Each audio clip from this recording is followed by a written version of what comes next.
ဒီတက်ကငါ့ကိုဟန်ဆိုကန်ခိုင်းထားတာနှစ်ပေါင်နေပြီဆိုတော့ငါဒီနေ့ဟန်ဆိုကန်လိုက်ပြီဒီမှာငါဟိုက်ပါပြထားလို့ဟာရာပူစာကနေဗရန်ပြောင်းတော့လို့ကျေးဇူးတင်မဆုံးဖြစ်နေတာနေရာရောက်မှငါမြင်နေဟဲ့တောက်တက်တည်းတုံးမဟဲ့ဟိုက်ပါတဲ့ကျေးဇူးမင်းကပဲဘက်ကိုစားနိုင်မလားငါပဲဘက်ကိုစားနိုင်မလားဆိုတာစောင့်ကြည့်လိုက်စမ်း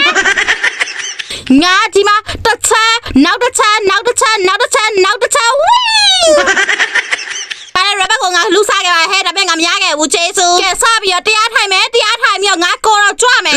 ရှူစားရတဲ့လောက်ကတော့တီးစရာဟဲ့ငါဘာဘလို့ငါအဲ့ဒီမိတ်ကိုနောက်တစ်ချက်ပြန်နေလေတော့ဒီနေ့ကပြန်ရောက်လာတာဟဲ့မကိုင်းလာကြတော့ငါလည်းမသိတော့ပါဘူးဟဲ့ဒီမှာလည်းငါတရားထက်ပြီးတော့မှတ်မယ်ပေါ့နော်အမှထွက်လာတဲ့အချိန်မှာအပီးပြင်းနေချမယ်ဆိုပြီးတော့အဲ့ဒီမိတ်ကြီးနောက်တစ်ချက်ထက်နေလေငါနေရာငါပြန်ရောက်လာတယ်ကျေးဇူးကူရှင်ပိုင်းနဲ့ဖြတ်တယ်ခုတ်တယ်အာဘယ်လိုလဲကြောင်ငါဒီနေ့ဘယ်လိုရောက်လာတာဟုတ်သေးပါဘူးဟဲ့